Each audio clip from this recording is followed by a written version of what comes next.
Assalamualaikum warahmatullahi wabarakatuh. Om Swastiastu, Namo Buddhaya, salam kebajikan dan salam budaya. Selamat pagi. Perkenalkan, saya Dewi Anggreni. Di sini saya sebagai moderator yang akan memandu jalannya acara pada pagi hari ini. Baik, di sini saya sudah bersama dengan dua narasumber yang luar biasa. Yang di sini kami akan berbincang mengenai program studi Pendidikan Bahasa dan Sastra Indonesia. Dan karena pastinya mahasiswa baru masih bertanya-tanya nih Pak, Mas, dan penasaran tentang prodi PBSI. Nah, mulai dari apa saja yang dipelajari sampai dengan prospek kerja nanti ke depannya. Nah, pada hari ini saya akan mengupas tuntas mengenai prodi PBSI, tentunya bersama dengan dua narasumber yang luar biasa kita pada pagi hari ini. Baik, narasumber pertama kita, beliau merupakan ketua jurusan PBSI sekaligus salah satu dosen bidang linguistik. Beliau adalah Dr. Andes Teguh Setiawan M.Hum. Selamat pagi Pak Teguh. Gimana kabarnya hari ini? Baik, sehat. Sudah siap Bapak untuk berbagi informasi kepada siap. Alhamdulillah.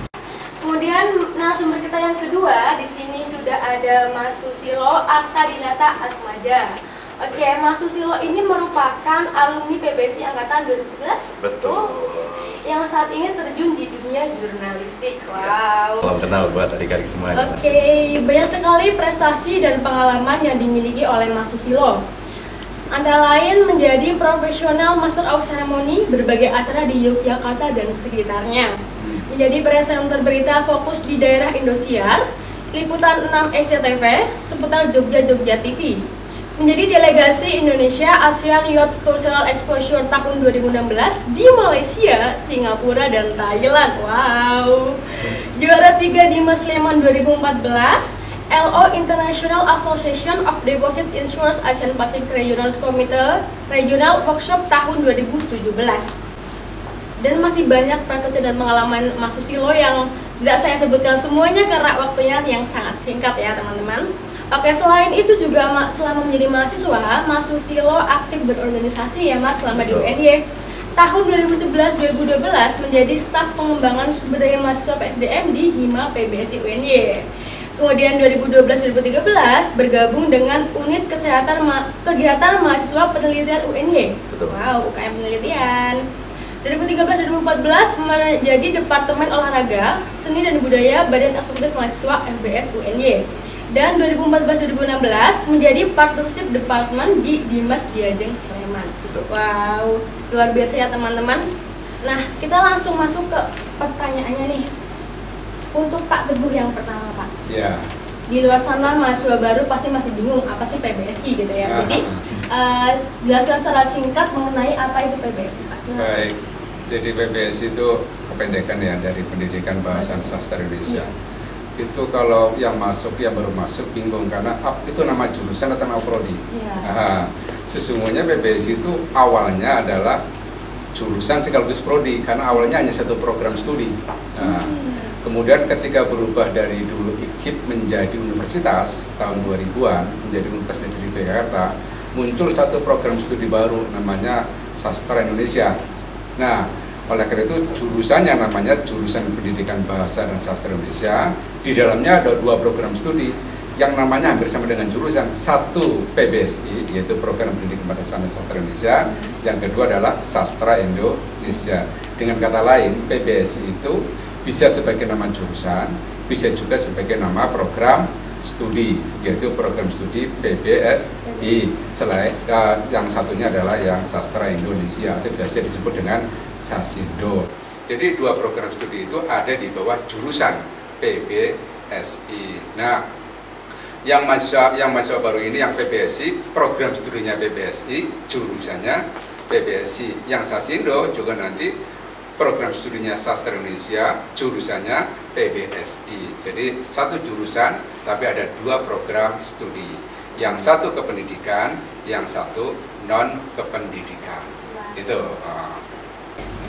Kemudian kita beralih ke Mas Susilo di sini pertanyaan. Alasan Mas Susilo dulu masuk ke PBSI apa Mas? Wah, menarik sekali kalau saya berbicara tentang kenapa saya memilih program studi Pendidikan Bahasa dan Sastra Indonesia. Sebetulnya kalau saya tarik benang merahnya, dari dulu sejak saya SD, SMP, SMA, itu ternyata nilai bahasa Indonesia saya lebih bagus daripada mata pelajaran yang lainnya begitu. Nah, selain itu saya juga sering mewakili kompetisi-kompetisi di sekolah maupun mewakili kabupaten. Contohnya, saya mewakili lomba pidato tingkat provinsi Jawa Timur, mewakili Kabupaten Tulungagung, kemudian menjadi juara 2 baca puisi tingkat Kabupaten Tulungagung, dan kompetisi-kompetisi lainnya yang berkaitan dengan bahasa Indonesia. Nah, itu yang mengawali saya dan membuat saya tertarik dan ingin mendalami di jurusan Pendidikan Bahasa dan Sastra Indonesia. Selain itu, sejak kecil saya cita-citanya memang sebetulnya ingin menjadi seorang guru gitu. Makanya saya mengambil di jurusan pendidikan begitu. Itu yang mengawali saya kenapa memilih jurusan Pendidikan Bahasa dan Sastra Indonesia, dan itu memang selaras dengan apa yang saya pelajari. Ternyata pada waktu kuliah, ternyata di sana juga diajarkan bagaimana saya berbicara yang baik ya dalam mata kuliah, berbicara retorik, berbicara dialektik dan lain sebagainya, yang akhirnya mungkin juga akan mengarahkan di dalam kehidupan dan pekerjaan saya saat ini gitu. Saya nambahin, Mbak, itu begini, jadi sangat beruntung bagi mahasiswa baru yang bisa masuk PBSI. Kenapa? Satu, PBSI itu tertua di FPS. Tertua dan dari sisi pengalamannya paling hebat. Jadi tidak paling banyak pengalaman, baik pengalaman akademiknya, dosen-dosennya, bahkan bisa dikatakan para dosen di PBSI itu di dalam rungkap universitas itu paling tinggi, paling mapan dari sisi akademiknya, artinya banyak profesornya. Jadi dulu PBSI itu jurusan kita itu adalah jurusan yang paling disegani. Sampai hari ini disegani. Artinya apa? Para dosennya termasuk para mahasiswanya itu memiliki kemampuan yang cukup bagus ketika kemudian berkancah baik di dunia nasional maupun di dalam kampus. Prestasinya juga banyak diukir. Oleh karena itu, saya ucapkan selamat pada para mahasiswa baru yang bisa berhasil lolos di PBSI. Hebat, itu termasuk hebat, gitu hebat. Dan sebenarnya kalau nambahin tentang alas saya juga, sejak dulu saya memang excited ketika saya berbicara tentang kota Yogyakarta. Dan salah satu jurusan Pendidikan Bahasa dan Sastra Indonesia terbagus di Yogyakarta, mana lagi kalau bukan di Pendidikan Bahasa dan Sastra Indonesia UNY begitu. Selanjutnya ini ada pertanyaan untuk Pak Teguh. Apa perbedaan program studi PBSI dan Sasindo? Baik, jadi kan tadi sudah disinggung di awal ya. Jadi jurusan kita ada 2 program studi. Satu program studi pendidikan yaitu PBSI, yang satu non kependidikan yaitu Sasindo. Di antara 2 program studi itu, yang pertama kali lahir atau pertama AD itu yang pendidikan. Karena basis dari universitas kita adalah basisnya kependidikan. Artinya itu. Nah, perbedaannya apa? Perbedaannya adalah ketika satu kurikulum jelas, kedua adalah produknya yang dihasilkan, kemampuan yang akan diasah pada 2 program studi itu. Kalau PBSI atau Pendidikan Bahasa dan Sastra Indonesia, itu diharapkan mahasiswanya ketika keluar itu punya kemampuan yang paling utama dalam mengajar, yang berkualitas. Itu jadi yang paling utama kemampuan yang diberikan, bekal yang diberikan kepada calon mahasiswa di PBSI adalah memiliki kemampuan mengajar yang bagus, yang berkualitas. Kemudian adaptif dalam kurikulum apapun. Jadi perubahan kurikulum tidaklah menjadi masalah, gitu kan? Kenapa? Keilmuannya itu sudah mumpuni. Jadi kurikulum itu apapun kurikulumnya kita sudah bisa beradaptasi. Mahasiswa kita sudah bisa beradaptasi dengan cepat, gitu. Jadi tidak lama, cepat sekali untuk beradaptasi pada perubahan kurikulum. Kenapa? Kemampuan dasarnya sudah dikuasai, kemampuan dasar mengajar, kemampuan keilmuannya sudah mumpuni. Jikalau tidak, misalkan ada kemampuan tambahan lagi selain menjadi guru, kemampuan tambahan lain ada jurnalistik. Iya, ini salah satu contohnya kan. Mengapa? Ya, karena kan kita satu ada kemampuan tambahan, artinya keahlian tambahan, yaitu keahlian tambahan jurnalistik, kemudian pengajar IPA, yang satu penyusun buku. Maka jangan heran kalau jurusan kita yang PBSI selain jadi guru, dia pun bisa mampu jadi jurnalistik, bahkan bisa menjadi pengajar IPA, bahasa Indonesia untuk orang asing, bahkan bisa kerja di bagian penerbitan. Jadi itu, jadi ada banyak aspek. Jadi guru itu yang utama, gitu. Tapi sangat mungkin kan tidak setiap orang itu kemudian pas waktu kesempatan kerjanya itu pas jadi guru bisa jadi melebar, itu kan. Berkarir di jurnalistik, berkarir di penerbitan, dan itu banyak. Dan banyak alumni dari kita pendiri-pendiri di penerbitan dan berhasil itu. Contoh saja ini sudah jurnalistik, ya kan ya. Di penerbitan sudah ada, di BIPA banyak. Jangan dikira sekarang ada lulusan dari kita BIPA, lulusan dari PBSI kita, yang sekarang pengajar BIPA juga di berbagai negara. Kemudian sekarang domisilinya ada di Jakarta, di salah satu universitas. Dia mengajar di salah satu universitas di Jakarta, gitu kan. Ya sama jadi dosen juga. Artinya dari kita juga, gitu. Dan itu artinya apa ya? Dan itu menjadi suatu hal yang bagi kami suatu kewajaran. Karena apa? Kami telah memberikan bekal yang maksimal kepada mereka. Itu yang PBSI. Yang Sasindo apa? Yang Sasindo adalah diprediksikan menjadi seorang ilmuwan ya.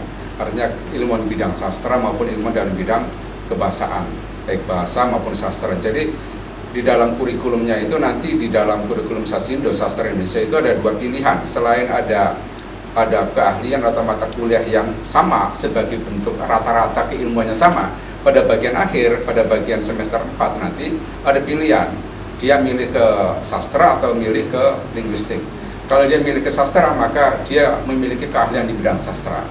Kalau dia milih linguistik, dia punya keahlian di bidang linguistik gitu. Jadi pilihan itu diberikan. Selain juga ada program tambahan seperti tadi, yang ada yang BIPA, kemudian ada yang jurnalistik, yang satu lagi sama penyusunan buku, itu sama. Dan mereka ternyata yang Sasindo juga kiprahnya cukup bagus, artinya sama bagusnya dengan PBSI gitu kan. Penerimaan pasar kepada lulusan-lulusan kita cukup bagus, itu perbedaannya. Jadi arah tujuannya antara PBSI adalah yang PBSI itu ke pendidikan, menyiapkan guru yang berkualitas, yang adaptif dengan berbagai macam perubahan, termasuk perubahan daring, is okay, gitu kan? Kenapa? Karena kita membekali berbagai macam perkuliahan yang sekiranya adaptif juga dengan perubahan zamannya. Jadi tidak hanya materi-materi yang konvensional, tapi materi-materi update pada hari ini, termasuk cara pembelajarannya. Saya kira itu, termasuk yang Sasindo juga demikian. Ya. Jadi dua prodi disiapkan untuk dua profesi yang berbeda. Saya kira itu. Ya, luar biasa PBSI UNJ. Kemudian ini untuk Mas Susilo lagi. Dengan segudang prestasi dan kegiatan organisasi. Nah, Mas Susilo ini tentunya punya cara tersendiri buat mengelola waktu. Nah, bagaimana cara Mas Susilo untuk mengelola waktu agar seimbang antara akademik dan non-akademik? Karena saya dapat info kalau Mas Susilo ini lulus dengan predikat cum laude. Silakan Mas Susilo jelaskan. Jadi sebetulnya kalau berbicara bagaimana kita bisa memanage waktu secara baik, kita harus menentukan skala prioritas. Tentu saja ketika kita memilih kuliah di jurusan Pendidikan Bahasa dan Sastra Indonesia, tentu kewajiban utama kita adalah belajar. Jadi ketika kita kuliah di kelas, kita harus fokus di kelas. Ketika kita sedang organisasi, kita juga harus fokus berorganisasi. Sehingga apa yang kita lakukan itu tidak setengah begitu. Tetapi lagi dan lagi untuk teman-teman, ya saya manggilnya teman-teman ya. Tampaknya kita sebaya. Jadi untuk teman-teman misalnya ingin berorganisasi, ya jangan kebablasan yang totalitas semua waktunya untuk organisasi dan meninggalkan kuliahnya. Itu tidak betul, karena tujuan utama kita di sini adalah belajar di bidang studi yang sudah kita putuskan dari awal gitu. Jadi komitmen dari awal harus tetap kita jaga sampai akhir. Apa yang kita mulai harus kita akhiri gitu. Ini bagus ini, bagus. Kenapa? Begini, saya tambahinnya Pak Susilo ya. Jadi bagus itu. Jadi kita harus bisa membedakan mana organisasi, mana pembelajaran. Jangan sampai Anda organisasi, tapi akhirnya pembelajarannya berantakan. Jadi dia tidak lulus, tapi organisasinya berhasil. Padahal organisasi itu ada batasnya. Kalau sudah nggak lulus, Anda harus keluar dari kampus kan. Jadi Anda harus bisa harus prioritas pada skala prioritas. Anda adalah harus lulus. Itu pertama. Anda harus lulus dulu. Apapun yang terjadi, Anda harus lulus dari sini. Jangan di DO, harus lulus. Gitu. Meskipun terlambat, tapi harus lulus. Jadi prinsip dasarnya harus lulus. Harus lulus. Gitu. Itu yang kemudian ditanya oleh orang tua. Anda lulus nggak? Bukan apa organisasi Anda. Bukan sertifikat apa yang Anda dapatkan, tapi mana ijazahnya. Iya kan? Itu lulus pertama kali. Jadi lulus itu adalah faktor utama yang harus Anda pegang. Semua harus diarahkan, Anda harus bisa lulus di sini. Kan seperti itu. Jadi jangan mengikuti pola-pola yang kemudian Anda berat di satu sisi organisasi, tapi kemudian akademik cuma di tugas awal, tugas utamanya lupa. Itu harus dikuatkan dulu untuk mahasiswa baru. Saya dulu ketua HIMA, zaman dulu saya ketua HIMA saya. Baru tahu ini Mas. Saya dulu ketua HMJ, dulu namanya Himpunan Mahasiswa Jurusan, kemudian sekarang menjadi HIMA, kemudian di Senat Fakultas. Sekarang namanya BEM. organisasi is okay, gitu kan. Tapi perkuliahan menjadi utama, gitu. Tetap saja pola-pola itu harus dipertahankan. Jadi manajemen waktu, kemudian kita harus skala prioritas, ya, gitu. Tapi target lulus itu harus pegang kuat-kuat, jangan sampai pudar. Gitu. Iya kan? Iya, Pak. Nanti kalau nggak lulus, susah nanti. Harus cepat. Harus. Jadi kita secepatnya lulus, karena semakin cepat artinya ada bisa bersaing dengan yang lain. Itu harus cepat lulus, secepatnya. Gimana caranya? Ya. Betul. Jadi saya juga menambahkan tentang hal tersebut. Sebetulnya salah satu motivasi terbesar saya untuk harus segera lulus dan juga maksimal dalam organisasi dan akademik adalah karena saya penerima beasiswa bidik misi, yang secara tidak langsung saya harus menyelesaikan bidang studi saya secara lebih cepat dan juga pastinya mengejar cum laude. Itu karena itu target saya sudah saya tentukan dari awal begitu, karena cum laude itu mungkin bagi beberapa orang tidak berarti apapun. Tapi bagi saya itu adalah hadiah terindah yang bisa saya berikan kepada orang tua saya. Nah, itu penting dicontoh ya. Untuk mahasiswa baru penting untuk dicontoh ya. Jadi kita boleh menjadi mahasiswa bidik misi yang mungkin dianggap kurang begitu, tetapi di satu sisi kita harus menunjukkan bahwa kita punya potensi yang bisa kita kembangkan secara lebih maksimal daripada mahasiswa yang lain. Ketika Anda misalnya penerima mahasiswa bidik misi, berarti motivasi belajarnya harus lebih tinggi karena Anda dibiayai oleh pemerintah begitu. Jadi itu adalah motivasi saya untuk harus segera selesai tepat waktu dan organisasi tetap balance gitu. Dan tidak ada pembedaan. Iya, betul. Yang bidik misi, yang bukan bidik misi tidak ada pembedaan. Justru yang berbeda adalah masing-masing individu harus bisa membedakan diri bahwa saya harus lebih cepat atau lama. Iya. Semua itu sama. Jadi ada kesetaraan, tidak ada kemudian yang bidik misi seperti apa, tidak ada. Semuanya sama dalam satu kelas yang sama, dengan dosen yang sama, dengan materi yang sama. Yang berbeda adalah kemampuan individunya itu dalam memanage waktu dan kemampuan dalam mengatur semua kegiatannya. Itu yang kemudian menjadi berbeda. Nah, kalau saya beri sarankan, jika kelak Anda ingin bekerja, kelak biasanya ada kan mahasiswa yang kemudian sambil belajar sambil bekerja, saya selalu akan memberi nasihat begini, oke bekerja, tapi andaikan Anda bisa meraih beasiswa, raihlah beasiswa itu. Karena beasiswa itu adalah bekerja tapi tidak bekerja, tapi Anda dapat akademiknya. Maka caranya adalah akademik dapat, beasiswanya, uangnya dapat. Tapi kalau Anda bekerja seperti di luar, maka pasti ada paruh waktu, ya kan? Maka cara yang paling efektif agar Anda dapat lulus cepat tapi tetap dapat uang, caranya beasiswa. Dengan program apapun. Saya dulu juga menerima beasiswa dengan diri. Ya, kami menerima beasiswa. Jadi caranya dari bukan, ya caranya begitu. Prinsip dasarnya adalah gimana caranya saya tetap mendapatkan dana tambahan, tapi tidak mengorbankan akademik, gitu. Ya, caranya raihlah beasiswa. Maka bagaimana cara meningkatkan IP, kan gitu artinya kan? Nah, semangat itu harus ada terus menerus seperti itu. Dan Anda harus punya semangat kelak ketika Anda suatu ketika diberi kesempatan untuk strata 2, iya kan? Maka dasarnya mulai sekarang. Jadi jangan berpikir besok tidak bisa strata 2, S2. Ya Anda punya kesempatan, artinya harus punya impian untuk ke sana. Gitu. Saya kira itu. Itu pentingnya manajemen waktu ya. Jadi pertanyaan selanjutnya buat Pak Teguh ini, bagaimana sistem pembelajaran daring selama masa pandemi Pak Teguh? Oh ya, ini penting ini. Jadi para mahasiswa baru kan kemarin sebelum lulus itu kan pembelajarannya daring juga ya. Tapi saya tidak tahu daringnya di SMA, itu kan saya nggak tahu. Nah besok Anda itu ketika masuk di perkuliahan itu tidak tatap muka. Jadi cobalah ditahan untuk bisa ketemu kampus, untuk bisa masuk kampus, melihat kelas, bagaimana situasi belajar tatap muka, sementara ditahan dulu deh, ya kan. Besok mulai pembelajaran langsung ada daring, ya. September pembelajaran awal langsung daring. Modelnya macam-macam, jadi bisa lewat platform Zoom atau Google Meet atau pakai WA Group, gitu kan, pasti ada. Jadi model-modelnya seperti itu. Jurusan telah menyiapkan berbagai macam cara agar materi yang ingin disampaikan dalam daring itu dapat diterima sebelumnya dan tidak menyulitkan mahasiswa dalam memahami materi itu. Prinsipnya itu. Dan itu kebijakan yang tidak bisa kita tolak. Keadaannya demikian, karena pandemi tidak memungkinkan tatap muka, maka daring adalah satu-satunya jalan alternatif yang sekarang ini dipandang terbaik, gitu kan. Karena terhindar dari berbagai macam akibat karena pertemuan itu. Tetapi nanti pada akhir sekitar bulan November dimungkinkan jika itu situasinya membaik, kita akan tatap muka. Sehingga kita namanya blended. Blended itu campuran antara daring dengan tatap muka, kita blended. Jadi 2 bulan pertama kita daring, 2 bulan terakhir kita tatap muka. Nah, daringnya seperti saya kira hampir sama, hanya saja nanti Anda kalau di SMA itu bukunya hanya 1, kalau mahasiswa bukunya banyak.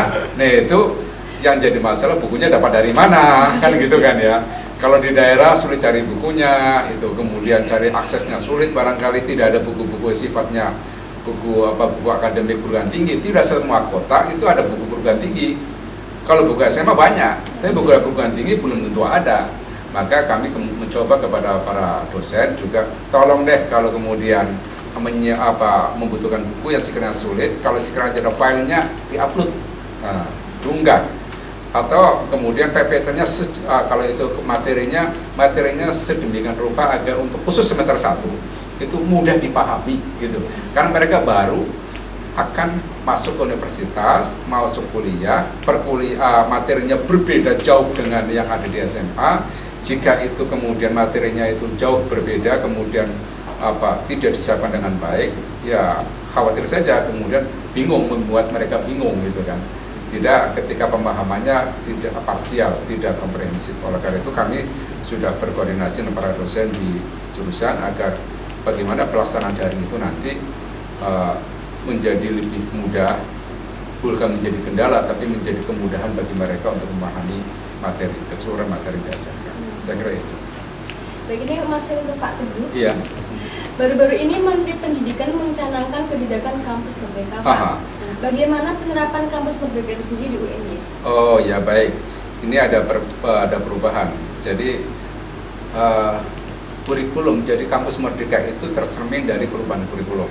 Jadi, ada kurikulum yang Anda yang semester 3 sekarang itu dengan kurikulum 2019. Kemudian yang sebelumnya di angkatan yang sekarang semester 5 itu menggunakan kurikulum 2014. Nah, yang semester 1 itu ada namanya kurikulum kampus merdeka. Kampus merdeka. Ciri khasnya apa? Jadi nanti yang semester 1 itu masuk dalam kurikulum kampus merdeka. Ciri khas dari kurikulum ini adalah ada sekitar mahasiswa itu diberi kesempatan untuk shopping. Bukan shopping belanja, shopping untuk mengambil mata kuliah di program studi yang sama atau yang berbeda di luar universitas. Wow. Jadi misalkan Anda yang kebetulan rumahnya di Malang, misalkan saya mau ngambil mata kuliah, beberapa mata kuliah di Malang, disilakan. Ada porsinya, sekitar 8 SKS sampai 10 SKS, sekitar itu. Ada yang 16 SKS, jadi bergantung polanya. Jadi ada sejumlah SKS yang nanti bisa diambil di luar UNY. Mereka diberi kebebasan untuk itu, gitu kan. Mata kuliahnya Pak terserah. Jadi diserahkan kepada para mahasiswa untuk mengambil mata kuliah di luar UNY, di luar prodinya sendiri boleh, di prodinya yang sama satu prodi juga boleh. Kemudian kelebihan lain adalah mahasiswa juga diberi kesempatan untuk mengambil mata kuliah di prodi lain. Terserah apa. Jadi kalau dulu kan tidak, ini kurikulum ada kurikulum 2019 kan, ini kurikulumnya sudah ada, Anda temu aja ini, itu yang merdeka sih, mau ngambil semester berapa aja gitu kan, tapi merdeka agak terbatas. Yang ini merdeka tercermin dari kebebasan dalam mengambil mata kuliah di prodi lain maupun di universitas lain. Nah, tentu saja tidak semua universitas bisa kita ke universitas lain, sembarang universitas. Ada universitas yang dalam satu kerjasama yang bisa diambil. Jadi seperti kita ke Malang, kita ke UPI, kita ke Jakarta, UNJ, itu dalam satu kerjasama, sehingga yang rumahnya bisa di Bandung bisa dia ambil kuliah di Bandung untuk mata kuliah tertentu, boleh. Yang di Jakarta ambil mata kuliah di Jakarta, itu boleh, itu nanti bebasnya di sana. Gitu. Jadi ada kebebasan mahasiswa untuk beberapa SKS untuk mengambil di luar prodi maupun di luar UNY yang selama ini belum pernah. Nah, adanya magang ya kan, magang BIPA, magang jurnalistik yang keluar ya kan, tapi porsinya kan sedikit itu, tapi besok porsinya cukup banyak sehingga mengenal dunia luar itu jauh lebih banyak, nanti diberikan porsi yang cukup lumayan. Itu perbedaan antara kurikulum kampus merdeka dan kurikulum yang sebelumnya, sehingga kemerdekaannya itu kemerdekaan dalam hal memilih mata pelajaran, memilih kampus partner yang lain, bahkan tidak harus kampus, tapi bisa juga ke dunia industri juga boleh, industri perfilman, pertelevisian dan sebagainya, penerbitan boleh, itu dibolehkan itu nanti. Itu bedanya dengan yang kurikulum sebelumnya gitu. Saya kira itu. Untuk Mas Susilo ini masih seputar kampus merdeka nih Mas ya. Bagaimana pendapat Mas Susilo yang sudah terjun di dunia kerja mengenai kebijakan kampus merdeka? Apakah kampus merdeka memungkinkan para mahasiswa menjadi lebih siap untuk menghadapi dunia kerja Mas? Wah, pertanyaannya menarik sekali ya terkait dengan kebijakan yang baru ini ya, kampus merdeka. Ini saya sebenarnya baru dengar, tapi saya mengetahui bahwa memang kebijakan ini menurut saya pikir kebijakan yang sangat bagus, sangat baik sekali untuk mahasiswa, karena saya pikir di era modern seperti sekarang ini kita dituntut untuk multi skill. Jadi kita juga harus mempunyai additional skill. Kita bisa menjadi seorang mahasiswa di jurusan pendidikan bahasa dan sastra Indonesia. Tapi apa yang membedakan kita dengan mahasiswa yang lain? Tentu setiap orang punya passion yang berbeda-beda. Misalnya saya sendiri ya kan, saya sendiri suka mengajar, suka belajar bahasa Indonesia, tapi saya ingin fokusnya kemana? Misalnya saya ingin fokus menjadi seorang presenter, news anchor, membawa berita gitu. Nah ini kesempatan yang bagus dengan kurikulum baru ini, seperti yang dikatakan Pak Teguh tadi, bahwa kita bisa training atau mungkin bisa magang kerja gitu bisa. Kemudian kita juga bagus sekali bisa belajar di kampus yang lain. Itu sangat relatable, sangat bagus sekali di dunia kerja nanti. Karena kebijakan ini juga kalau kita ambil contoh dari Bapak Nadiem Makarim sendiri, beliau adalah alumni dari jurusan hubungan internasional. Tapi beliau sangat tertarik dengan ilmu teknologi dan juga transportasi. Akhirnya beliau concern dan fokus punya usaha Gojek, menjadi salah satu petinggi Gojek begitu. Nah itu yang akhirnya nanti di dunia kerja itu terkadang itu kita tidak linear dengan apa yang kita pelajari, dan itu tidak masalah dalam dunia saat ini. Jadi apa yang menjadi passion kamu, apa yang menjadi skill kamu yang lain itu bisa nanti siapa tahu berguna pada waktu di dunia kerja. Jadi itu sangat bagus sekali, mumpung ada kurikulum ini silahkan dimanfaatkan sebaik mungkin untuk mencari pengalaman yang berbeda. Ini ada saya ditarik di kurikulum yang sekarang, saya sangat tertarik sekali untuk seperti ini. Saya bisa mungkin di Universitas Negeri Malang, saya bisa di UNJ, di UM, UNESA dan sebagainya. Itu sangat menarik sekali, selain bisa menambah wawasan kita yang berbeda, menambah relasi juga, karena dalam dunia kerja kita juga butuh banyak relasi juga untuk membangun hubungan yang baik ketika besok kita mencari pekerjaan begitu. Siapa tahu dari teman kita, dari link kita, itulah jalan kita untuk mendapatkan pekerjaan itu. Begitu menurut saya. Selanjutnya ini untuk Pak Teguh, pertanyaan yang sering banget ditanya sama mahasiswa baru, prospek kerja PBSI Pak.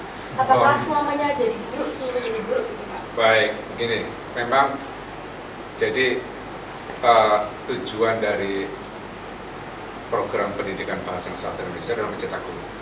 Itu tujuan utamanya. Jadi, apakah pangsa kerjanya hanya guru? Ya tidak. Tapi saya bahas dulu guru dulu. Jadi jangan khawatir. Jadi lulusan kita itu kalau kemudian bersaing dapat dipastikan leading. Jadi dimanapun lulusan kita. Jadi hampir di Jogja katakanlah ya, di Jogja atau di luar Jogja sanalah. Guru itu kalau kita tanya, ya banyak kan juga dari kita juga.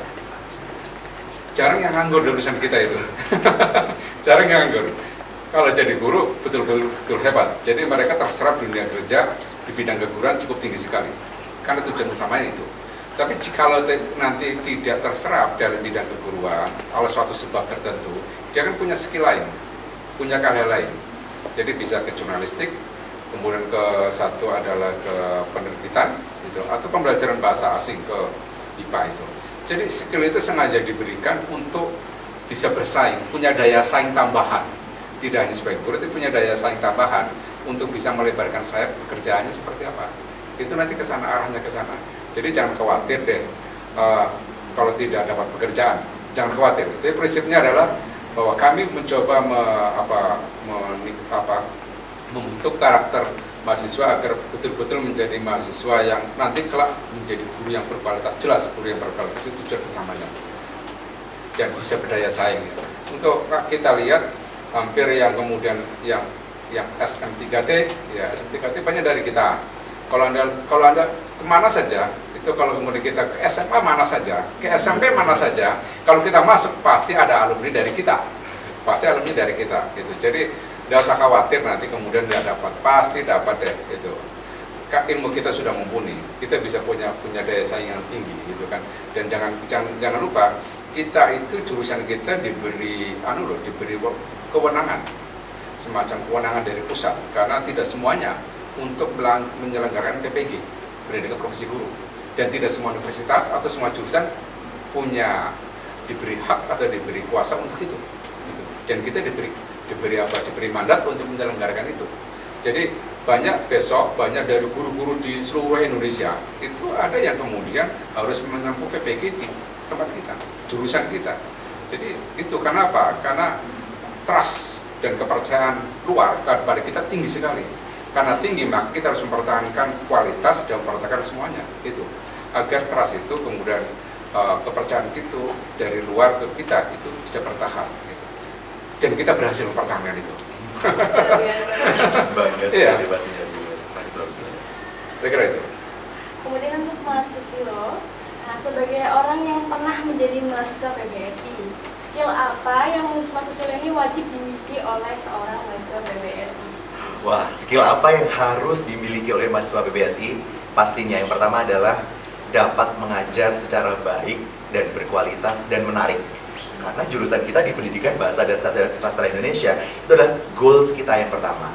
Adapun yang lainnya itu adalah pendukung saja. Tetapi kalau saya boleh memilih apa skill yang paling harus dipelajari adalah skill berkomunikasi. Kenapa? Karena setinggi apa ilmu kita, ketika kita tidak bisa menyampaikan itu dengan baik, maka ilmu kita tidak akan tersampaikan dengan sempurna, gitu. Makanya kenapa saya sangat tertarik dengan mata kuliah yang berkaitan dengan berbicara, seperti berbicara dialektik, berbicara retorik, dan lain sebagainya. Karena itu adalah mata kuliah yang akhirnya ternyata itu sangat berguna di pekerjaan saya saat ini, begitu. Tanpa saya sadari, karena sebenarnya saya dulu tidak ada Pak untuk cita-cita menjadi seperti ini. Orang berpikir ngapain ada mata kuliah berbicara? Memang kita nggak bisa berbicara. Betul. Ngapain kita ada pelajaran mata kuliah menulis? Memang nggak bisa menulis. Betul. Bukan itu yang dimaksud, tapi lebih dari itu. Berbicara itu tidak sekedar bisa ngomong, iya kan? Menulis tidak sekedar bisa menulis, tapi ada aspek-aspek lain yang dituntut ketika kita berbicara. Satu, kesantunan, pilihan kata, gaya, dan sebagainya, iya kan? Iya, betul, Pak. Tempat dan sebagainya. Tidak setiap orang punya kemampuan seperti itu kan? Menulis juga demikian. Jadi ada gaya yang harus diterapkan. Sekarang saya harus ngomong dengan siapa, kan gitu, situasi apa, iya kan? Ya, kalau sekedar ngomong semua orang bisa, maka jangan heran kalau di luar itu ngomong, kok ada mata kuliah berbicara, ngapain, gitu kan? Memang nggak pernah bicara, iya kan? Jadi oke, kita maklumi karena mereka tidak tahu. Tapi kalau Anda sudah mengetahui bahwa itu skill, dan itu ingat ya, bahwa betul skill atau komunikasi publik, komunikasi kepada umum itu justru menjadi tumbuhan kita. Jadi kita juga punya semacam punya target bahwa mereka semua mahasiswa punya kemampuan berkomunikasi yang baik kepada siapapun, termasuk komunikasi publik. Itu yang bagus. Jadi kemampuan itu kemudian yang bisa menunjang dia bisa eksis ketika melamar, gitu kan ya. Itu yang penting itu, karena belum nggak bisa ngomong, atau ketika ngomong ketika bicara kemudian nggak jelas, itu kan ya. bulat, atau malah kata yang keluar itu tidak mencermin kesantunan berbahasa, itu kan penting banget, gitu kan. Dan itu harus ada kuasai. Jadi mata kuliah yang dianggap oleh orang luar itu dianggap sebagai yang aneh, sesungguhnya mereka tidak tahu aja.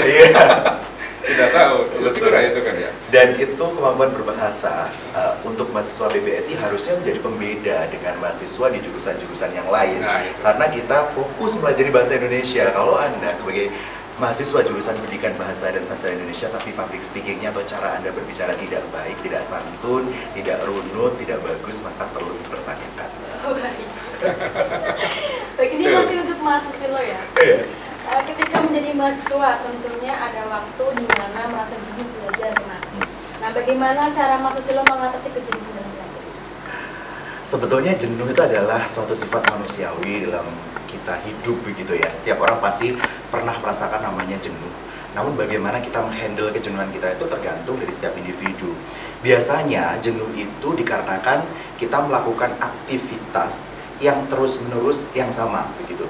Jadi rutinitas itu yang membuat kita akhirnya jenuh begitu. Jadi solusinya kalau saya pribadi, saya harus berganti suasana, berganti kegiatan.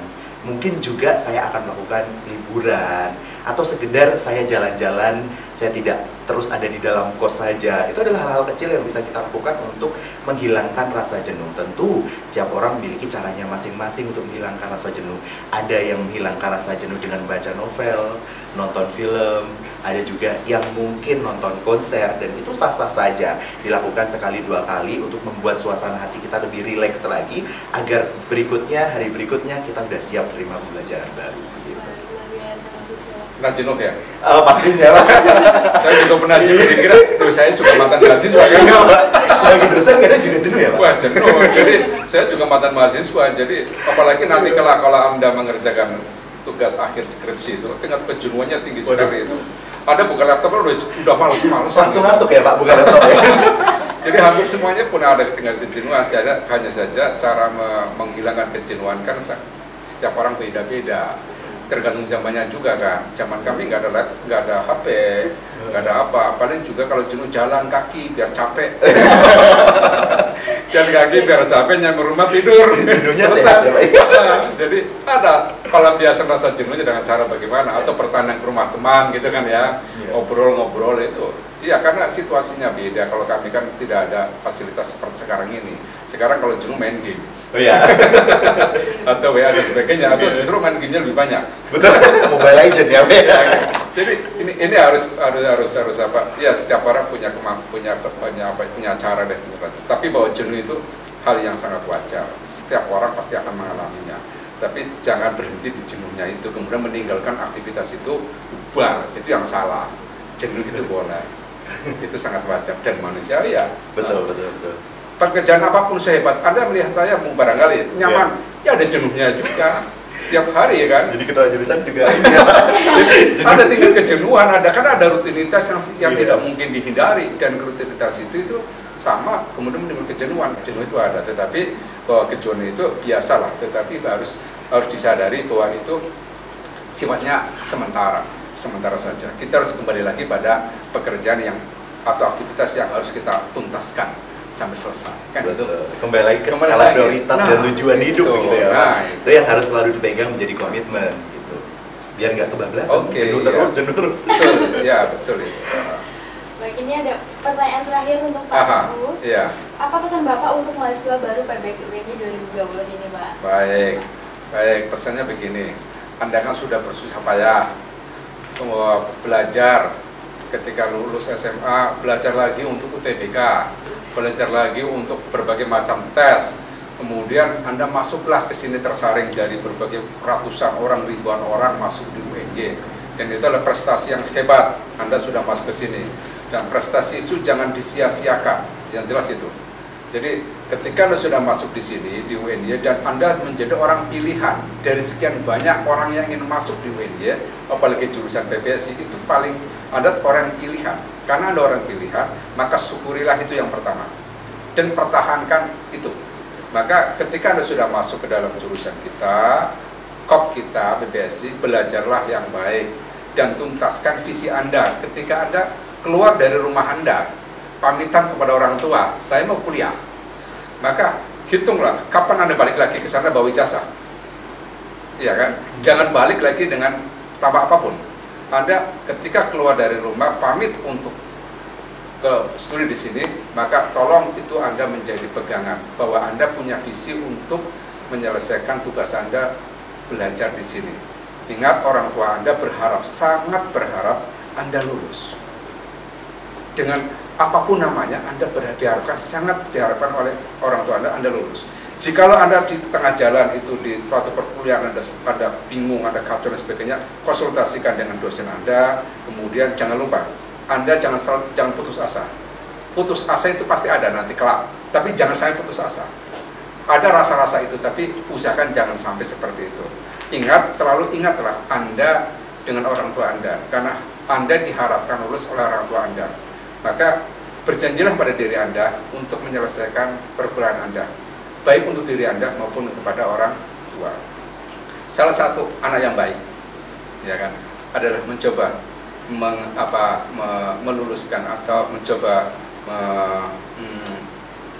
mengabulkan keinginan orang tua. Ya, salah satu keinginan orang tua ketika Anda kuliah dan direstui, keinginannya adalah apa?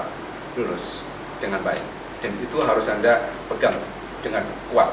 Agar apa? Semangatnya terus ada. Sehingga apapun Anda di sini dengan kesusahan apapun, semangat itu akan selalu ada karena Anda menjadi duta dari keluarga Anda untuk balik lagi mengangkat derajat orang tua Anda. Itu penting. Jangan sampai Anda pulang nggak bawa apa-apa.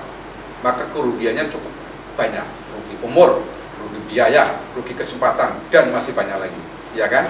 Tolong Anda jaga baik-baik semangat Anda ketika Anda masuk kampus. Semangat seperti sekarang ini tetap dipertahankan sampai kelak Anda lulus. Itu penting, ya kan? Saya kira itu.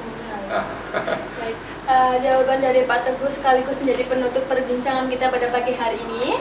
Untuk mahasiswa baru PBSUNI 2020 tetap semangat di tengah pandemi ini, jangan sampai menyurutkan semangat kita untuk terus belajar. Ya. Terima kasih Pak Teguh dan Sama-sama. Mas Susilo. Semoga bermanfaat untuk mahasiswa baru PBSUNI 2020 ini. Sama-sama senang sekali bisa bergabung hari ini. Baik, saya juga senang sekali.